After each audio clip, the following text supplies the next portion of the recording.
Are you serious? Are you serious, guys? We do have significant information to share with you on two hurricanes. I should have put that in the title, but I guess I was just focused on the one headed my way. But really, there are two, and the big one is Franklin. But first, let's talk about Hurricane Idalia or Idalia, which however you want to say it. I'm going to say Idalia, okay, even though that's wrong because I'm PBT and PBV, which is Paul Begley vocabulary. But anyway, let me first put a shout out right now for www.healthwithpaul.com. That's right, www.healthwithpaul.com, especially if you're going to be in these hurricane seasons and all the different crazy stuff that goes on. I think people need to get in shape, not just because of hurricanes, but because of everything else that's going on, including the potential new pandemic. But there's cheaper and more effective ways than Botox or micro needling to help turn back time. That's because one of the best ways to ensure your skin stays safe, as healthy looking and youthful as possible has everything to do with collagen production. That's why I'm highly recommending taking and using collagen for your everyday regimen. The brand I use is 10 tasty grams per serving of this supercharged collagen to keep the skin health, plus the super easy to blend with your favorite drink of choice. One scoop in the smoothie, and it provides the most necessary types of collagen for skin elasticity, hydration, and youthfulness. And the best part is this, guys, you get some collagen today using my link just below, and you'll save 53% off, plus you'll receive several free gifts with your order. Just go to www.healthwithpaul.com. That's www.healthwithpaul.com. Guys, seriously, you'll be glad you did that. Now, here's what's going on. What? Yes, here we go. It is getting very, very serious. I want to let me grab my, I just printed this out. I want to show you some of the maps of things that are happening. Right behind you there, that's actually Idalia, and that's just from an hour ago, absolutely be turning into a monster down there near Cancun, Mexico. But this hurricane and surge warnings, my phone just went off 30 minutes ago saying that you have 36 hours. This is an alert from the governor. Get ready for high winds, floodwaters, massive rain, lightning strikes, and and for us, it was tropical storm conditions, almost hurricane conditions. Expecting the wind to be right here at my house at about 70 miles an hour. Now, hurricane and surge warnings issued for Florida's coast ahead of the strengthening Idalia. Idalia is forecasted to strengthen and make landfall along Florida's Gulf Coast by Wednesday as a major hurricane. Hurricane tropical storm and storm surges warnings have been posted for now portions of Florida, the entire coast really, from Tampa to Tallahassee. Tropical storm watches are also in effect for part of the Atlantic coast of Florida up near the Panhandle, up there near Pensacola in that area. But and into Georgia, and all the way across the state of Florida, into Georgia, South Carolina, and North Carolina, you're still going to be looking at winds at 65 miles an hour by the time it gets all the way up even into North Carolina. There will be flooding rain, there will be strong winds, there will be coastal flooding, and of course there will be some tornadoes. And we're concerned about that a little bit here because we're off the coast about 55 miles from the Gulf. So we're, and it coming right our way. We're prime locations to watch for some tornadoes, of course, and high gusty winds. Also, lightning strikes and tropical storm Idalia, which is now Hurricane Idalia, will rapidly intensify into this major hurricane by the time it hits the Florida coast. It was predicted it might be a Category 1. It's now guaranteed to be a Category 2, 3, or possibly a 4 because it's going slow and gathering steam in the Gulf of Mexico. Now, this is what it looked like 1 hour ago. This is where the storm is 1 hour ago and where it is going. Right between Tampa and Tallahassee, okay? And it will be big by the time it hits. Now, you look over to the right. Look way over here. You know what that is?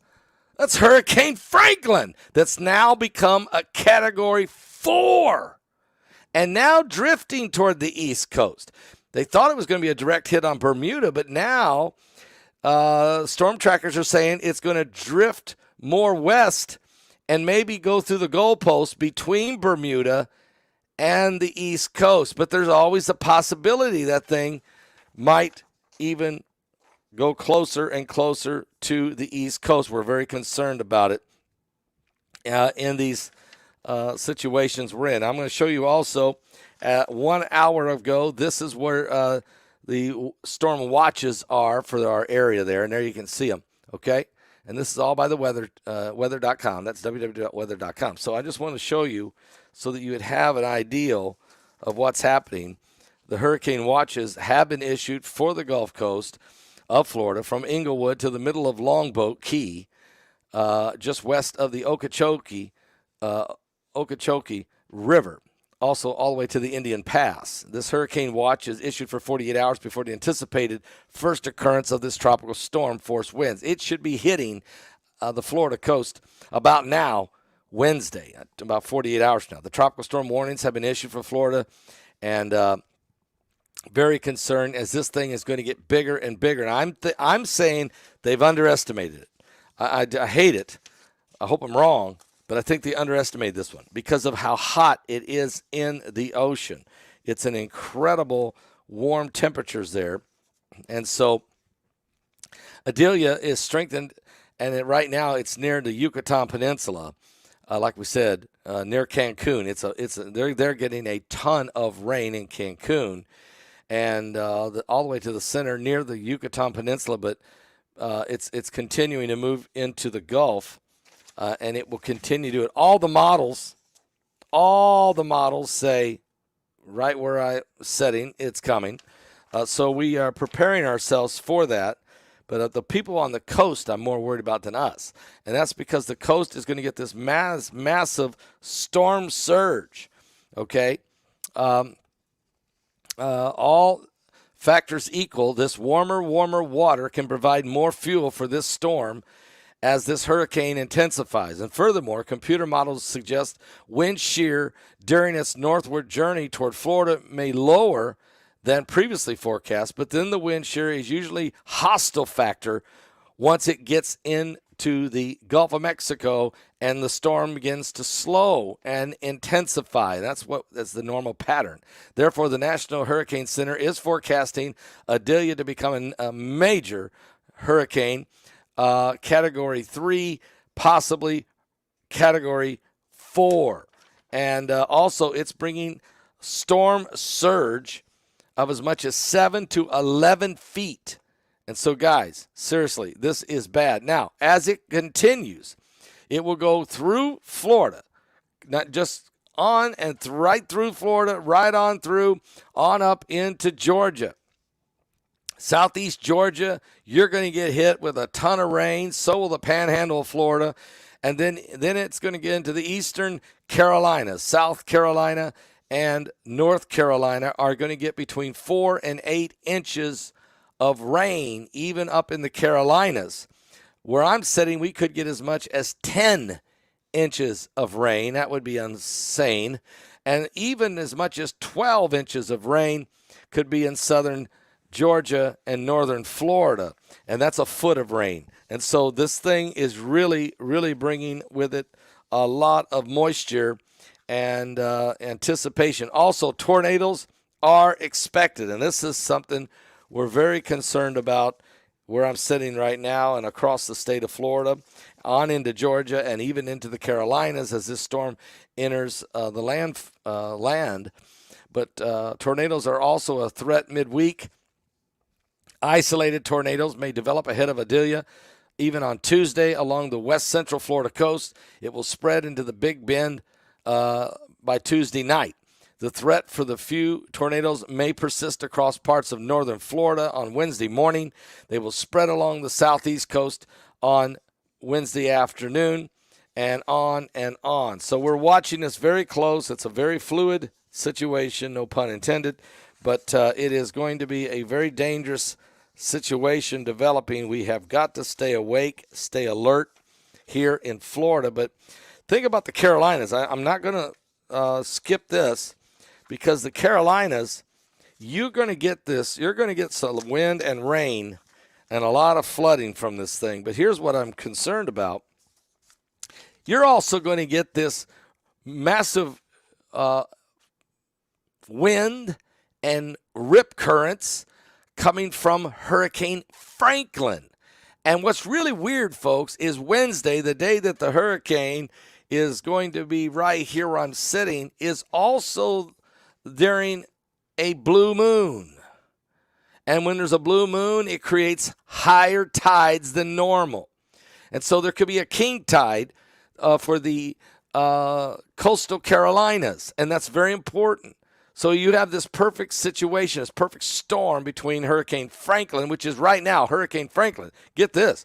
It's a Category 4 right now, and with winds right now, right as I'm sitting here talking to you, this thing has 145-mile-an-hour winds. It is the first major hurricane of the year, and as it looks like it's moving, Franklin is rapidly intensifying. It is right now 145-mile-an-hour winds. It is a Cat 4, and instead of going straight toward Bermuda, it looks like as it hit the warmer waters east coast, it's going right in between the East Coast and Bermuda. They hope it will part the between the goalposts there and not hit either one. But the National Hurricane Center is issuing special advisory when Franklin's wind speeds, of course, hit this Category 4 range that it is. This is not good. And with the blue moon, the super blue moon, bringing a high tide, the storm surge from Franklin, the waves will be huge as they're coming ashore along the coastal Carolinas, the same time that Hurricane Idalia is hitting the coastal Carolinas. So it's something to keep in mind, guys. A blue moon, a super blue moon for Wednesday night and Thursday night. So this is huge. Now, I want you to keep in mind that Mark Biltz is going to be my guest on Thursday night, along with Mike from around the world. This is going to be unbelievable, really, a doubleheader. And we didn't know that when we scheduled Mark Biltz that we would be sitting. We knew he'd be coming on during a blue moon and talking about the Feast of Trumpets that's coming and the potential, all of the signs of possibly the rapture of the church. Because there's so many things that he has found in the scriptures that point towards this incredible possibility higher than normal. But we didn't know when we scheduled him, Pastor Mark Biltz, that it was also going, we knew it was going to be a super blue moon, but we didn't know we were going to be in the middle of a hurricane. We didn't know that. So Thursday Night Live at 9 p.m. Eastern, a doubleheader with Pastor Mark Biltz and Mike from around the world. Starts at 9 o'clock, and I'm bringing Pastor Mark Biltz on at 9:05. So don't be late. Don't be skipping out. Don't be just showing up late and then saying, oh, my, I didn't know they were going to have Pastor Mark Biltz on. Too late, but you can get there for that live discussion. So be early on this coming Thursday night. It will be powerful as we'll talk about these situations. It really, really will. And also, don't forget, Mark's going to be talking to us not only about the fact that it is a super blue moon and we're in a hurricane and the signs in the heavens. He's going to be talking about this comet that is coming during the Feast of Trumpets. So there's a lot we're going to hear from Pastor Mark Biltz and Mike from around the world on these apocalyptic events that are certainly taking place. And also, Pastor Mark's going to tell us about the Feast of Trumpets, how important it is, why it's such a high rapture alert, okay? So you'll need to get your offerings in before September 16th. I really say start sending them with the prayer request, whatever God has laid on your heart. You know, give And the Bible says that it shall be given unto you, good measure. Jesus said it. I didn't say it. Jesus said it. Good measure, pressed down, shaken together, running over, shall men give into your bosom. And this might be the very Feast of Trumpets year you don't want to be skipping out on, because there's so much prophetic, such a prophetic point. The word I'm looking for is eluding me right now. The convergence of scriptures and the signs of the last days converging on this Feast of Trumpets is like we've never seen before. So you don't want to miss that. It is going to be a September to remember.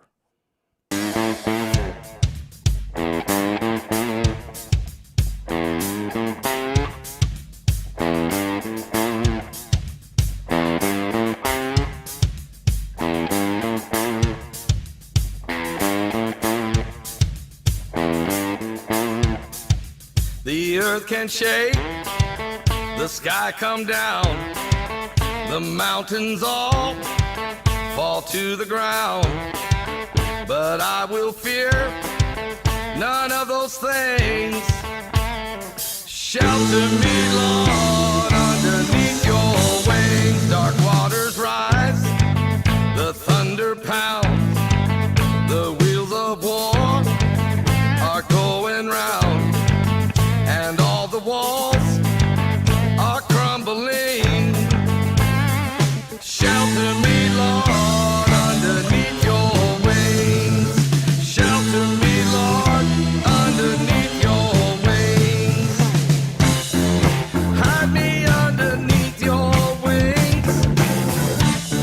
Hide me deep inside your heart. In your refuge, cover me. The world can shake, but Lord, I'm making you my hiding place. The wind will blow, the rain can pour, the deluge break, That's right. the tempest roars. But in that storm, my spirit sings. I'm going to be going live again at 2 o'clock this afternoon. Underneath your wings. Shelter me, Lord, underneath your wings.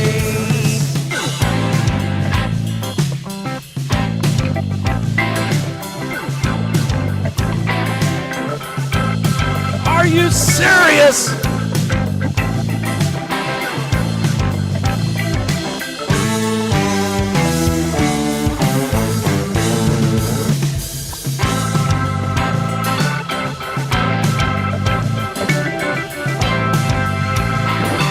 Give your life to Jesus Christ. The storms of life are raging.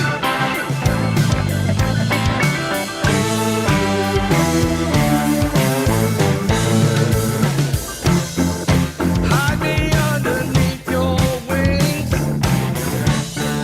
Hide me deep inside your heart. In your refuge, cover me.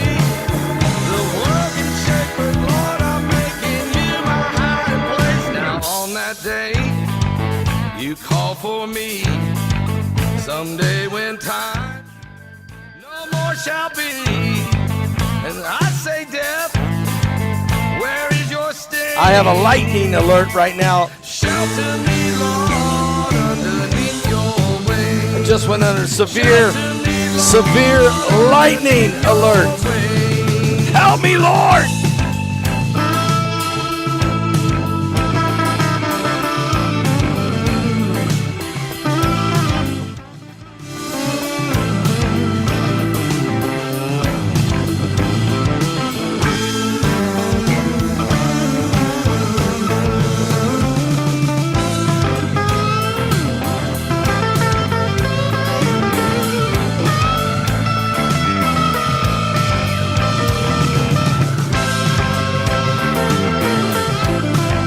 Thank you, Miss Edie.